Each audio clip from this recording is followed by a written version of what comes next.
इस खबर को दोस्तों आप गौर से पढ़िए। एक ही परिवार के 7 लोग आत्महत्या कर लिए हैं। जब आप कारण जानिएगा ना तो आप चौंक जाइएगा। लेकिन दोस्तों मैं चर्चा करूंगा उस पर, लेकिन हमारे यशस्वी प्रधानमंत्री मोदी जी को जरा देखिए ना, ये अपना चुनावी जुमलेबाजी में हैरान है। चुनावी जुमलेबाजी में लोगों को बता रहे हैं कि हम दुनिया की सबसे चौथी बड़ी इकोनॉमी बन गए हैं, लेकिन ये नहीं बता रहे हैं कि देश के लोगों का प्रति व्यक्ति आय बढ़ रहा है कि नहीं बढ़ रहा है। हमारे देश में युवा हर दिन आत्महत्या कर रहे हैं, बेरोजगारी से परेशान है, आम व्यक्ति परेशान है। उस पर मोदी जी कुछ नहीं बोल रहे हैं। बोल रहे हैं कि देश के सामानों का यूज कीजिए, विदेशी सामानों का बहिष्कार कीजिए। हमारे देश में छोटे छोटे आंखों वाले गणेश जी की मूर्ति आ चुकी है। बोल रहे हैं कि विदेशी सामान हमारे देश में कैसे आ रहा है हमें पता चल ही नहीं रहा है। दोस्तों इनकी सरकार है और हम बताएंगे कि कैसे विदेश का सामान भारत में आ रहा है। इनकी सरकार है, 11 सालों से ये गद्दी पे बैठे हैं और इनको नहीं पता है कि विदेश का सामान कैसे आ रहा है। अब दोस्तों मैं चर्चा करूंगा ये हरियाणा के जो पंचकुला सेक्टर 27 में जो घटना घटा है। एक ही परिवार के 7 लोग आत्महत्या कर लिए। कारण आप जानिए। कारण ये है कि ये दिवालिया घोषित हो चुके थे। इनका पेशे से एक बिजनेस का काम था, वो बिजनेस चल नहीं रहा था। 1 करोड़ रुपया का कर्ज था जिसके कारण ये परेशान थे। दोस्तों पुलिस को 2 पन्नों का सुसाइड नोट बरामद हुआ है। मैं आपको पढ़ के सुना देता हूँ उन्होंने क्या लिखा है। पहला लिखा है कि यह कदम हम इसलिए उठा रहे हैं क्योंकि कर्ज से परेशान हैं और दिवालिया हो चुके हैं। मैं चाहता हूं कि मेरा ससुर को परेशान ना किया जाए और मेरा जो अंतिम संस्कार है का रस्म मेरे मामा के बेटे द्वारा किया जाए। मरने वाले में ये दोस्तों अमित मित्तल इनका नाम बताया जा रहा है। पति पत्नी बुजुर्ग माता पिता उनके और 3 मासूम बच्चे थे। दोस्तों सोच कर देखिए, एक ही परिवार के जब 7 लोग मर जा रहे हैं, वो भी गाड़ी में जहर खाकर, कैसा लगेगा। इस पर मोदी जी चर्चा करेंगे या मोदी जी के बड़े बड़े मंत्री चर्चा करेंगे? नहीं चर्चा करेंगे। वो केवल चुनावी जुमलेबाजी और अपना वोट बैंक की तुष्टीकरण की राजनीति करेंगे। तुष्टीकरण की। कर्नल सोफिया कुरैशी पर उनके मंत्री बड़े बड़े विवादित बयान देते रहे, लेकिन कोई कार्रवाई नहीं। हाई कोर्ट को कार्रवाई करना पड़ रहा है। मोदी जी कुछ बोले? नहीं बोले। कल बिहार आने वाले हैं, चुनावी जुमलेबाजी करेंगे, लंबा लंबा भाषण देंगे। कल गुजरात दौरे पर थे और वहां से बोले कि हमारे देश के व्यापारियों को विदेशी सामान का यूज नहीं करना है, उनका बहिष्कार करना है। पता नहीं कैसे विदेशी सामान आ रहा है भारत में। छोटे छोटे दांत में जो पिल लग रहे हैं वो विदेशी, टूथपेस्ट जिससे हम ब्रश करते हैं वो विदेशी, कंघी वो विदेशी। ये मोदी जी का बयान है। दोस्तों सरकार में बैठे हैं ये, 11 सालों से सरकार इनकी है और हम बताएं कि कहां से विदेशी सामान आ रहा है।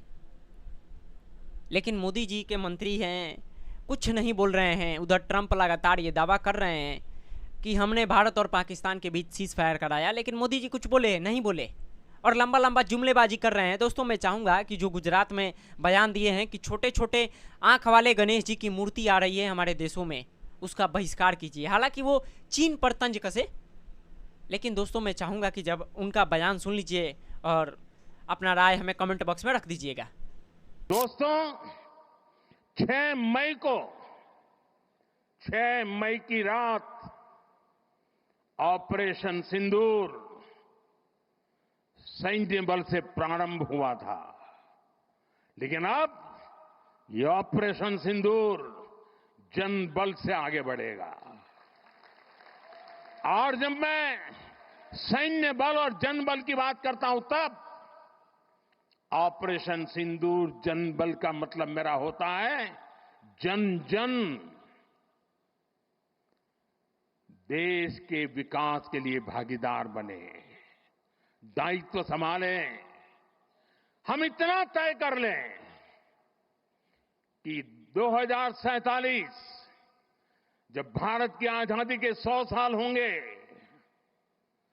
विकसित भारत बनाने के लिए तत्काल भारत की इकोनॉमी को 4 नंबर से 3 नंबर पर ले जाने के लिए अब हम कोई विदेशी चीज का उपयोग नहीं करेंगे।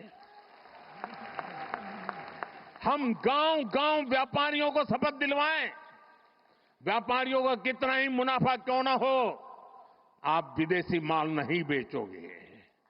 लेकिन दुर्भाग्य देखिए, गणेश जी भी विदेश से आ जाते हैं। छोटी आंख वाले गणेश जी आएंगे, गणेश जी की आंख भी नहीं खुल रही है। होली होली रंग छिड़कना है, बोले विदेशी। हमें पता था, आप भी अपने घर जाकर के सूची बनाना। सचमुच में ऑपरेशन सिंदूर के लिए एक नागरिक के नाते मुझे एक काम करना है। आप घर में जाकर सूची बनाइए कि आपके घर में 24 घंटे में सुबह से दूसरे दिन सुबह तक कितनी विदेशी चीजों का उपयोग होता है। आपको पता ही नहीं होता है। आप हेयर पिन भी विदेशी उपयोग कर लेते हैं, कंघा भी विदेशी होता है, दांत में लगाने वाली जो पिन होती है वो भी विदेशी घुस गई है, हमें मालूम तक नहीं है, पता ही नहीं है दोस्तों। देश को अगर बचाना है, देश को बनाना है, देश को बढ़ाना है, तो ऑपरेशन सिंदूर ये सिर्फ सैनिकों के जिम्मे नहीं है। ऑपरेशन सिंदूर 140 करोड़ नागरिकों के जिम्मे। देश सशक्त होना चाहिए, देश समर्थ होना चाहिए, देश का नागरिक सामर्थ्यवान होना चाहिए। और इसके लिए हमने vocal for local, one district one product, मैं मेरे जो आपके पास है फेंक देने के लिए मैं नहीं कह रहा हूं, लेकिन आप नया नहीं लेंगे। और शायद 1-2% चीजें ऐसी हैं जो शायद आपको बाहर के लेनी पड़े, जो हमारे यहां उपलब्ध ना हो। बाकी आज हिंदुस्तान में ऐसा कुछ नहीं। आपने देखा होगा, आज से पहले 25 साल 30 साल पहले विदेश से कोई आता था तो लोग लिस्ट भेजते थे कि ये ले आना, ये ले आना। आज विदेश से आते हैं, वो पूछते हैं कि कुछ लाना है, तो यहां वाले के नहीं, यहां सब है, मत लाओ, सब कुछ है। हमें अपनी ब्रांड पे गर्व होना चाहिए, मेड इन इंडिया पर गर्व होना चाहिए। ऑपरेशन सिंदूर सैन्य बल से नहीं, जनबल से जीतना है दोस्तों।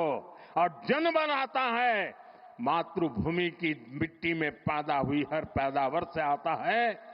इस मिट्टी की जिसमें सुगंध हो, इस देश के नागरिक के पसीने की जिसमें सुगंध हो, उन चीजों का मैं इस्तेमाल करूंगा।